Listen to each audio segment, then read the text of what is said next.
Brandon Thurston from Wrestlenomics is up next, and we're going to follow Brandon with John Pollock from Post Wrestling. Delivering on the returns, increasing our margins.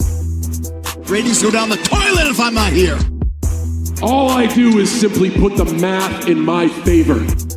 We agree that Brandon and John do good work. The reason is simple wrestling economics. I've been told the Netflix numbers. I've been told the metrics a little bit, probably 5 different times. I still don't get it. There were respectable wrestling journalists who needed answers.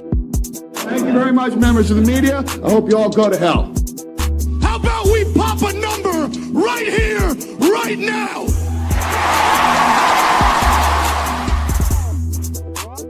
All part of the show, man. Is it all part of the show? Welcome, everybody, to a special bonus edition of Pollock and Thurston. I am John Pollock alongside Brandon Thurston. We're presenting you an extra show today as we're going to be going through the latest reporting from Brandon Thurston in the ongoing shareholders lawsuit that has presented us with text messages. Release the texts. They have released the texts. And Brandon, how often do you delete your texts when you and I are going back and forth together? Never. Well, there have been times, not ours, but there have been times where like my phone is full and I have probably deleted entire message threads with individual people.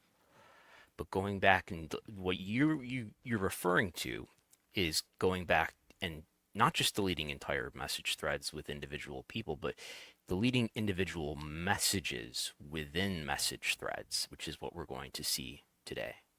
Yeah, quite a bit, all on behalf of one person. That does seem to be almost a pattern that emerges throughout this. But why don't you tell me just a little bit about the overall reporting that went into this, what you have been following, and these court filings that have released this new information that at least paints us a bit of a picture when it comes to the dynamic between Paul Levesque and Vince McMahon, with Paul Levesque with Nick Khan, and a lot of this centering around the 2023 merger to form TKO, which from now on you and I are going to refer to as D-Day. First, this is a classic example, I think, of where there's a public interest factor here. This story is also going to get a lot of attention because of the people involved and the subject that is at issue here between the parties. This is part of the shareholder lawsuit, and the public interest issue here is an investor interest and perceptibly a contradiction of public statements by these executives in terms of who's in charge of creative, what is the extent of Vince McMahon's involvement in creative in 2023 after he had made his comeback. WWE was about to go into, not only had they just announced the TKO merger, but they're on the horizon of renewing all of their biggest TV rights deals. And the issue of who's in charge of creative is relatively important because the content is what they were selling there, and the creative behind that content is what makes anybody want to watch it. So that is the issue there. We've got this shareholder lawsuit, which is not necessarily concerned with, they're not trying to investigate how much was Vince McMahon in charge of creative. They're trying to prove their allegation that Vince McMahon predetermined this merger. As part of that, they're saying, look at all these messages that were set to auto-delete that we have no record of on Signal, which is what Signal does. And look at these messages that Nick Khan individually went back and deleted. So that's essentially why we have these records filed as exhibits, because right now the plaintiffs are filing these arguments to say they should be punished in court. They should have adverse inferences at trial. It should be harder for them to make their argument to defend themselves at trial because they've allegedly destroyed evidence. That's what the plaintiffs are saying. That's why we have this information. There have been filings where Nick Khan has answered, and he says he has no recollection of the individual messages that he has deleted here. He does not remember what's behind these deletions. Well, that's great. That's really convenient. We did of course reach out to W and TKO to ask them their perspective, to ask what Nick Khan's involvement was here, what he did to try to resolve these issues. They didn't respond. We did give them ample time, gave them about 36 hours to respond. We also sought to see, what we have here are messages between Nick Khan and Paul Levesque. We have allusions to Ari Emanuel's involvement. So we did ask what was Ari Emanuel's perspective on this, but we did not get a response. Because, of course, upon the merger closing, and I think what the tension here is, because they're talking the day before the merger closes, where we have all those great pictures of everybody outside the New York Stock Exchange, Ari Emanuel's going to be the boss. He's going to be the boss above everybody now. And they're reaching out to Ari to try to help resolve this friction between Paul and Vince. Yeah, I think it's best to just go through some of these texts just for the context. And for some of these, we will, infer who they are referring to, because a lot of these are just using initials and such. Nick, a big guy for initials, as does Paul, from AR to a meeting with EC that we will break down here. But we start around Monday, September the 11th, and of 2023. What is significant about September 11th, 2023?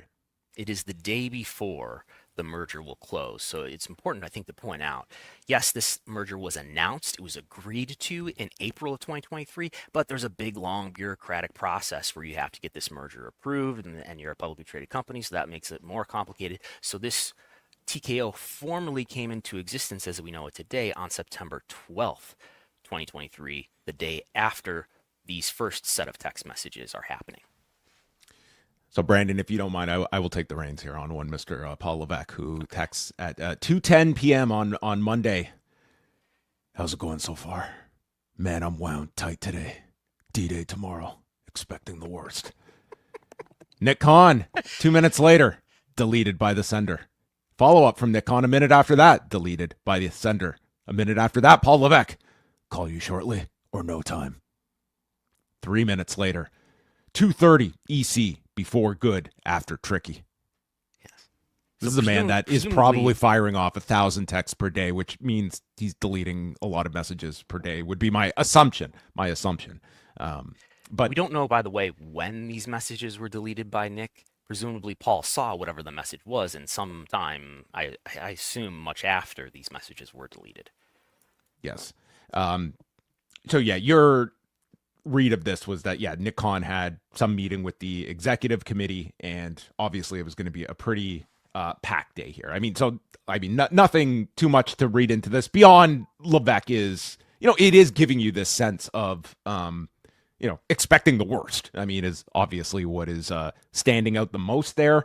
And let's remember, this is Vince McMahon is in the midst of everything here. He's got a lot of power at the time that this is several months before the Janelle Grant complaint is going to be filed in January.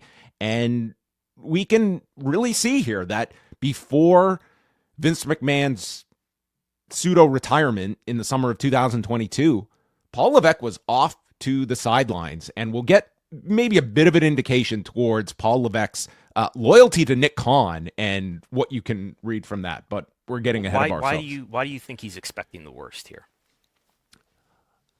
Vince has been back for months at this point. The merger is about to close. Why is he dreading this, apparently? I think it's speculation that there was probably that during this whole period of finalizing the merger, there was not going to be any massive changes. I think he's looking at it that with the completion of this merger, Vince McMahon is going to be firmly locked into place. And my guess would be, once that is complete, the next step is Vince reinserting himself and taking over creative, and Paul Levesque is odd man out. That would be my guess. I suppose the questions we don't know the answer to is what was the extent of Ari Emanuel and Vince McMahon's understanding about what would happen with his role in the company after this merger closed, after Ari becomes everybody's boss. He becomes Vince's boss, Paul, Nick, he's above all of them, right? So he is the one who ultimately has the say. He is the CEO of the company. And this is the first day where he'll be overseeing all of them. Is it fair to look at that from you going through these texts? It does paint a picture of certainly Levesque and McMahon on opposite sides. I think you could see that at least at this period of time, I think Ari is more loyal toward Vince. Nick Khan is somewhere in the middle, but it seems more like it is almost like this 2 versus 2 kind of scenario that we are painting here. Like if Nick Khan has his direction, I think he's leaning of the Paul Levesque directed WWE as opposed to the Vince McMahon led one. Like, that is sort of the field that is being painted here. And in time, Ari would become Team Nick, Team Paul. One of my takeaways is seeing some genuine appreciation and loyalty between Nick and Paul. In addition to that, something I considered but didn't try to jam into the text of this article is, remember when this, if you take WWE's SEC filed narrative of how this deal came together at face value, Ari gave up 6 percentage points in the company to guarantee Vince McMahon's continued involvement in this company. So, I mean, what is effectively hundreds of millions of dollars. So we fast forward to that evening, again, September 11th, 2023, VKM. That's just the one sentence. By the way, I need to meet with all of you tomorrow regarding talent releases, which coincides with all corporate releases. Thanks. I know you are swamped. Let me know if you have a minute. So I read that first message as Paul copying and pasting something that he's received from Vince and saying, this is what VKM said. Yes. Not one for quotations or attribution here, but this is several hours later, again from Paul Levesque. While I'm sure you like to be done with this shit for today, please let me know if you speak to AE, presumably Ari Emanuel. Nick, yes. 3 hours later, I will. I'll get him early. We missed each other tonight. This is one of the few exchanges where we do have Nick Khan's responses that we can read. We do have some. I would roughly half of his messages that appear here are deleted. We do have some, yes. 11:05 K. 11:06 p.m. Paul Levesque. You okay? Nick. Yes, sir. How you? Levesque. Good. Anxious for tomorrow and beyond. Yes. That's it. Not a whole lot to take from this. This is I felt the follow-up would be, what are you watching tonight? Anything you're catching up on late at night? So clearly that Paul is looking for direction ultimately from Ari Emanuel. That I think it's what we said before. Ari will be everybody's boss starting tomorrow. I think that this is Paul Levesque that seems like the most, like, maybe frantic is too much of a term to use, but he is certainly the most anxious of everybody, because I think he is looking at it of, where do I land in all of this? And ultimately, where is Ari's head at? And Nick, to me, represents Paul's connection to Ari is through Nick. It does not feel like Paul has that one-on-one type of relationship with Ari Emanuel yet. So we did, what is also in this exhibit that I did not include in the article is there's some discussion, and I believe you've seen the exhibit, there's some discussion that Paul is relaying to Nick about, I believe he's referring to his attendance of a UFC event. This is the event where he ends up sitting next to Jeff Bezos. He also discusses sitting next to Eric Schmidt, who used to be a top executive with Google. So there's some sort of interactions that they're having, certainly at this time. Yeah. So the merger goes through, and of course, in the aftermath of all of this is sort of the lead up to, well, we had the discussion of Vince's role in creative, and a lot of that reaches a peak around WrestleMania 2023 when the sale is first being reported that weekend. It's being finalized that weekend, and of course, the decision is made for Roman Reigns to retain the championship in 2023. He's going to hold it for another year as they go back to Cody the next year. But this is at a time when Vince is very much getting involved in creative, even though the public face of creative is Paul Levesque. But this is very much Vince in the weeds, despite a very different public stance that they are taking, from Nick Khan, who is stating this on the record, to Vince McMahon, who does that sit down on CNBC with Ari Emanuel, stating that he's not getting in the weeds anymore. That's a frequent term that would be thrown around. Yeah, so we have this text, which is not new to this report. This is something that we included in a report in late December, where Vince McMahon is texting Nick about, apparently text conversations he's having with Paul Levesque and with Bruce Pritchard about this decision about WrestleMania, which appears to be the decision that Roman would beat Cody at this WrestleMania in 2023 and of course it ends up being that they go and have the rematch the following year by the time Vince is out, in fact. But we do have the audio of all the comments that were made. So this text is from February 28th, 2023. So think about where that is. That's, well after Royal Rumble, but it's still well before WrestleMania is going to happen. And so we're going to play this audio that has 3 different clips. The first one from Nick Khan, the second one from Vince McMahon, and then the third one from Paul Levesque. And I'll try to intersperse and tell everybody what the timing of each of these are. Has he been getting more involved in the creative process? No is the answer to that, but are you going to be there? On the creative side, and this Vince, do you plan to be as involved as you have in the past on the creative side? Yes and no. On a higher level, yes. In the weeds, which I always love to get in the weeds in the past, no, can't do that. And so that's the Monday after the Sunday of WrestleMania. So that's the morning of the Raw before Mania, where reportedly he takes great control over Raw that later that night after saying that comment. Yes, a Raw that in looking at this past Friday's cage match rating for SmackDown, right up there among the worst rated shows of all time is that Raw after WrestleMania in 2023, which I think is epitomized by a fan video that made its way of Seth Rollins in the ring and apparently getting new instructions as he is in the ring and looking just absolutely just furious about the changes that are occurring as he is on live television. And then so a few months after that, we have in August, I actually asked Paul Levesque a question at the post-SummerSlam press conference. And I believe by this time, Vince is having spinal surgery, so he's sort of indisposed. But so I asked Paul about Vince's involvement. He praises Vince and then goes on to say this. If all of us didn't look at moments in time for counsel from him on thoughts or ideas, or if we have a question to go to him and ask, we'd be silly not to. But is he day to day? No. Is he in it all the time? No. And he's, if anybody has, he's earned that right to be able to do that. So he's not all in it. I suppose you could argue that all this, all this is consistent even if he's meddling in the main event of WrestleMania, which is, what's more important as a creative decision other than that? But you could still say, well, that's high level, that's just advisory, and even Paul reportedly agreed to that idea. Yeah, and the only kind of supporting evidence we have towards this is a lot of the details that Ronda Rousey goes into.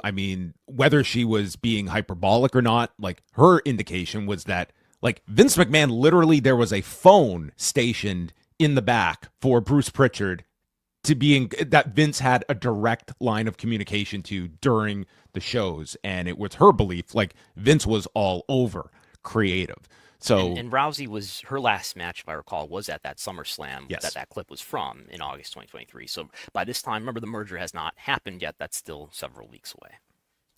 So we go to D-Day, which is September the 12th of 2023. And we get this, it is the big announcement at the New York Stock Exchange where all the key executives are in attendance. We have our replica championship belts outside of the stock exchange. And that morning, Nick sends Paul this very message that we're looking at in video here with the big belts. Yeah. Yes. And Paul, rise and shine, 6:57 in the morning from Paul Levesque. Nick, just wanted to take a moment before all the craziness today to say thank you. Thank you for getting us here. If it wasn't for you, I would have been gone a long time ago. I appreciate you, all you've done and gone through, and I appreciate our friendship. It means the world to me. Thank you, and congratulations. Nick, 1 minute later, you are my guy. You got me here. I want us to do this for 20 years and call it a day. I appreciate and admire you. And this is when Khan sends him the image of the New York Stock Exchange building with the WWE and UFC belts present. I find this to be quite an illuminating, it really does tell you, this is not some superficial business relationship. This is Paul being, very vulnerable of owing his presence to Nick Khan. What that entails is left for you to, conclude. But yes, like Paul Levesque is as far removed as he could have been in early 2022 and is brought back. And it seems like here, like Nick flat out stating, you are my guy. Yeah. And I think part of what Nick is referring to here when he says, you got me here, is I believe Nick has told the story publicly about how he attended Paul Levesque's birthday party, and that sort of got the ball rolling on his greater involvement with the TV deals and eventually becoming president. I think this points to, the relationship between Nick and Paul, and I think just Nick is somebody who's got these strong relationships with everybody here, right? He's got apparently a strong relationship with Vince, with Paul. He's been involved in the talent agency world and would have a stronger relationship with Ari, at least than Paul would. And in the chain of command here, it goes Paul reports to Nick reports to actually Mark Shapiro, and then Ari above that. So he's kind of got to go to Nick. If you're following your chain of command here, he's got to go to Nick to get help resolving his issues that he can't resolve themselves. So from this exchange between the two, we fast forward all of 4 minutes from Paul.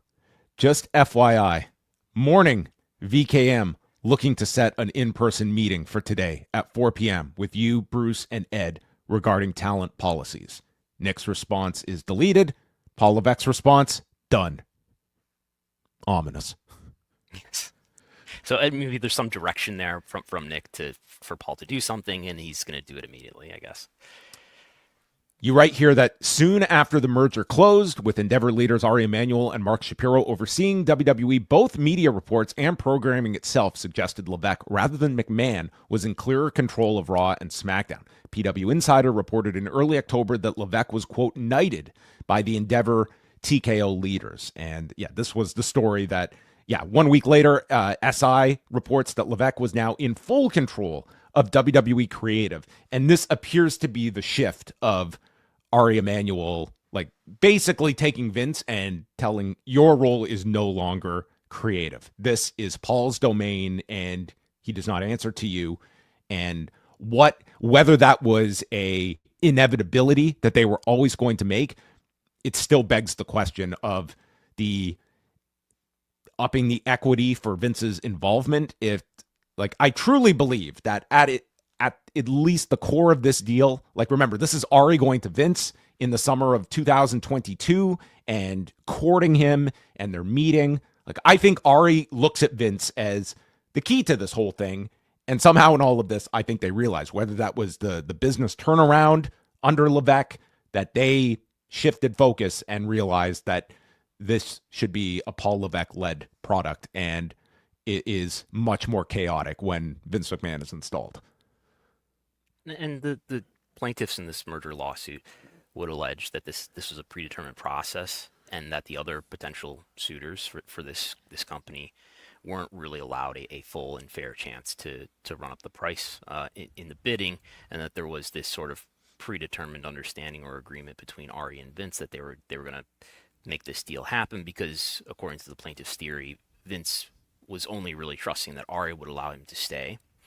And I think the motivation for Ari, too, is he believed that this combination made sense, but also he had an enormous amount of debt that he could offload into a merged company that would relieve the massive debt that Endeavor was still holding on to because of the previous UFC purchase.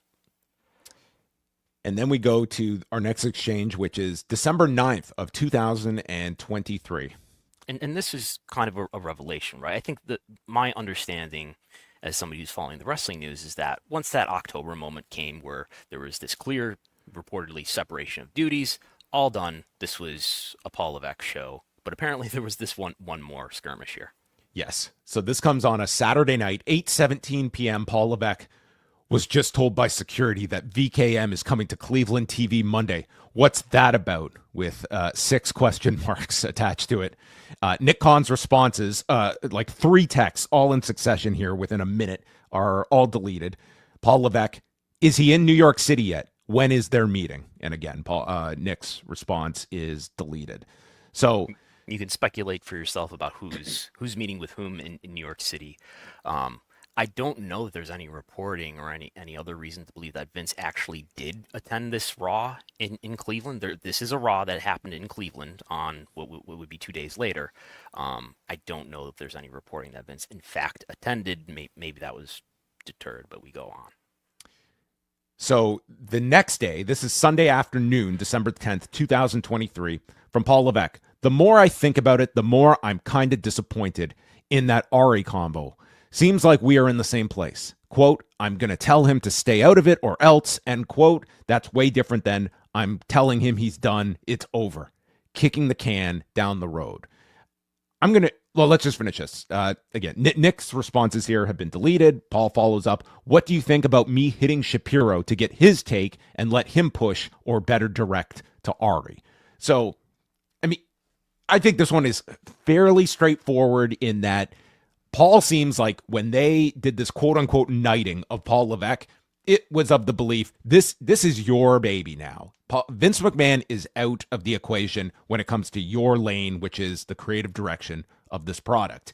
And Levesque is seeming like this is a very black and white conclusion. And now, well, Vince is going to pop up at TV, or Vince is going to be meeting about this or that. And it seems it's a lot more of a gray area that they're trying to acquiesce to Vince, and that Ari is the one that seems to be, still open-minded towards hearing from Vince and creating some kind of, placating Vince. And Paul, I think, wants a much clearer delineation between the two and separating him and Vince from creative, and really not wanting Vince's presence at TV, because Vince's presence at TV means likely overstepping his authority. And again, it would be interesting to know what Ari Emanuel how he truly viewed this, what his actual expectations were going to the closing of the merger. We did ask, of course, did not get a response. I've heard he's got a book coming out. I don't know if there's going to be a lot of wrestling talk there, but one can hope. Roll the calls. Coming out in September, folks. 400 pages worth. We got Barrios and not Mark Shapiro, but Ari Emanuel coming up this week. It's going to be quite the year for book club. We might have a few requests of Brandon to join us. Yes. So we go then later, Sunday afternoon, again, December 10th, from Paul. Between you and I, and these court filings, feels like they are both backtracking on the, quote, he's out narrative. It's back to the, quote, well, if he wants to go to the show now and then, and if he gives notes and wants to have a 30-minute meeting now and then, okay. He just sent an email regarding a script for Ari. Nick, seems off. Let me call him. Nick, they already know. No need to send. And how do you read that? Well, this one, listen, I will do my best to decode some of this, but this is a lot more vague. I mean, Paul's is fairly straightforward here. I think he's looking at, he was told one thing by Ari and presumably Shapiro, but mainly from Ari, and they feel like they are being wishy-washy on Vince, that this is not him being just taking care of like the business side and staying away from TV. No, it's, well, he might want to show up, give him the courtesy of giving him a meeting every now and then. Yeah, like essentially, Paul did just say at SummerSlam how valuable his advice is, how historically important he is. You'd be foolish not to ask him for his advice. Yeah, but this is quite a contrast where he's clearly preferring the he's out narrative. The he's out narrative, yes. And in his defense, attendance and TV ratings did improve significantly under Paul Levesque's leadership of creative versus Vince. Listen, a lot of people are going to point at Paul Levesque. I don't think he comes off badly in any of this. He was clearly told one thing, and the opposite is happening. Like he's got all this success behind him that gives him a lot of ammunition. Like, this is working. Business is going really well. Why are we messing around with it to placate this guy? You made this decision and give me the reins. If I fail, fine, but I'm the furthest from failing at this moment in 2023, and business is only going to continue to rise in the next year. So I don't look at Paul Levesque as being unfair at all here. He's the guy that appears to be just getting double talk here, that they're trying to keep everybody happy here, including Vince McMahon primarily. Right. I mean, I remember when this merger was announced back in April of this year, there's a slide, I think, with all the key executives who are going to be a part of this thing. And I remember us, sort of referring to it as a battle royal of egos and relationships. And that's sort of what's playing out here. And then we conclude. And this one, I mean, just right aggregation all over it for this one, Brandon. I mean, we'll get the watermark out next time. 5:48 p.m. Sunday, December 10th, from Paul Levesque. So he's on the morning plane. I just remembered Punk is scheduled to be on it as well. You think that's an issue? Now, if there had been a domestic flight incident the next day where CM Punk shot on Vince McMahon on a flight, I mean, that would have been the most ominous Punk has returned at Survivor Series just a couple weeks earlier. And I assume he was on the Raw the next night in Cleveland, obviously. So, yeah, we don't get any response to this. But, I mean, the man is thinking several steps ahead, knowing Punk is on the same flight as Vince McMahon.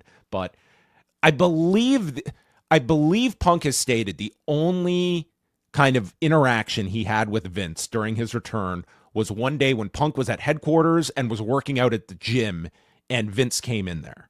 And I believe that, like, it's hard to imagine they didn't see each other at a show. It's possible. But I do remember Punk specifically stating he did see him at the headquarters gym in Stanford. I mean, this could have been that instance. I mean, we all know Punk lives in Chicago, but I mean, I assume he's talking about the WE jet, which is usually flying out of, I mean, it flies out of everywhere, but it is often basing in the New York and like the White Plains area. Right. So there you go. That is, those are at least the extent of the text exchanges. And then, of course, we fast forward like 6 weeks after this last set of texts, and that is when the Janelle Grant suit is launched. And then Slim Jim is the ultimate weight that brings down Vince McMahon at the end of it. The Royal Rumble presenting sponsor. And Vince is out. And I mean, it certainly opens up a question of where this series of power plays continue, if not for the Janelle Grant lawsuit that comes out in January. Because you read this and it does feel like this unsustainable powder keg that is forming in terms of like handling the reins of creative, which like you can always see, like that is Vince McMahon's ultimate passion. It was the creative end of the company. And I think that was remember when he stepped down on an interim basis before he did his retirement, there's about that 1 month period where, yes, he's stepping down on an interim basis out of the CEO role, out of the board of directors, chairman role, but not creative. He stayed with creative until he did retire in July. Yeah, I think if he were to distill all of his duties down to one area that he wanted, I think it was creative. I think that was like his vision being seen out on programming. I think that was what drove him the most. So there's certainly this divisive tension between father-in-law and son-in-law, which, as Paul Levesque noted at last year's Hall of Fame speech, it's complicated. And I think he's being genuine in that. I thought it was important to include that, where he goes on this long speech, of course, at his Hall of Fame induction and discusses the thing that he's been talking around this whole time. And he goes on to speak, in favorable terms about Vince, but acknowledging that it's complicated, not getting into detail. But I think he's genuine in having this appreciation for this person who was his boss and then became his father-in-law for decades. And clearly there's some friction there that he has never spoken about publicly, at least beyond saying it's complicated. And probably, for all intents and purposes, I doubt he ever will. I mean, maybe there will be that one day that he decides to, but I mean, Paul is not the most public figure when it comes to his personal life and inter-family dynamics that have to be exceptionally complex. He does have a podcast appearance I've heard coming up with Cody Rhodes this week. That's coming out on Thursday, which I imagine we will. We might have a lot of audio Thursday night because we not only have that interview coming out, but I can't promise I'm going to sit down to listen to Tony Khan speak with Vince Russo for however long that one goes. Tony Khan's also doing a media call on Thursday, so there is quite a lot going on this particular week. Any just final thoughts just on the reporting process here, Brandon? I mean, this is an excellent job of just, I think, distilling down. And yes, a lot of the focus is going to be on creative aspects. But at the end of the day, do you have like a further insight into, if you are the shareholders in this, like what are you taking from this if you are of the shareholders, and if this in any way strengthens their argument? The defendants, who are by the way all three of these people, and as well as George Barris and Michelle Wilson, Vince, Nick, and Paul. I mean, the defendant's case from their attorneys is that you've already got all the information. We didn't talk about the merger on Signal, even though those messages are auto-deleted. You've got all the information. You've got everything that should have been preserved about the merger. You've already got, is what they say. I mean, it's hard to verify that because you don't have what's deleted. One can speculate. One can only speculate about why Nick selectively deleted individual text messages. He is a lawyer, remember. What we'd be telling is when those messages were deleted. I don't know if there's metadata that they have to show that. Whether these messages were just deleted sometime after, a few months after, whether they were deleted closer to subpoenas being issued. I suppose Nick is smart enough to know that this may become part of an exhibit, just as it exactly did, and he didn't want his comments, whatever they might have been about this matter, to be made public by nosy people like me. So, I mean, that is a big question. And if, the issue for the shareholders is that there were what are called legal hold notices, which is what your legal department gives to particular people like these three individuals to say, hey, look, there's a Wall Street Journal investigation happening here, and we're a publicly traded company, and this could lead to litigation. So you've got to maintain any records related to this controversy. And then when the merger came, same thing. You've got to maintain any records related to this issue. And so that means not deleting messages. That means not allowing your messages to be auto-deleted on Signal. And because that happened, the plaintiffs are arguing for adverse inferences, which, if this gets to the trial in June, will make it hard. If the judge agrees to those adverse inferences, will make it harder for the defendants to prevail. And again, a lot of this mirrors what is going on with the various lawsuits involving the UFC, of phones that have gone missing and lots of information that has disappeared. Like, this does very much reflect sort of similar arguments that are being made, where the judge is like, what has happened to all of these texts? And in the UFC case, like, they were like informed, like, you are to preserve all of this stuff as well. So that's been at the heart of those cases as well.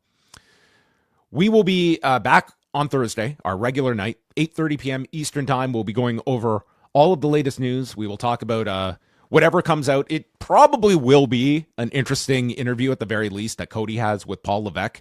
If you remember last year, Peter Rosenberg did the sit down with Paul Levesque right before WrestleMania, and it felt like Paul just getting out all of his animus towards the build up toward WrestleMania. And I think this year it's even more pronounced in terms, like, I assume this interview would have been taped. I don't know if it was taped before or after the Pat McAfee angle, but it was certainly, I imagine that there will be plenty of discussion on the Mania build-up itself. I don't know how much Cody is going to be pushing, but sometimes Paul Levesque can just go on a tangent with his complaints, and the damn internet that is just ruining his business. Well, we're prepared to sit back and enjoy. All right, that's coming up on Thursday night. Go check out the full story from Brandon Thurston at postwrestling.com, and that wraps up this special bonus edition of Pollock and Thurston.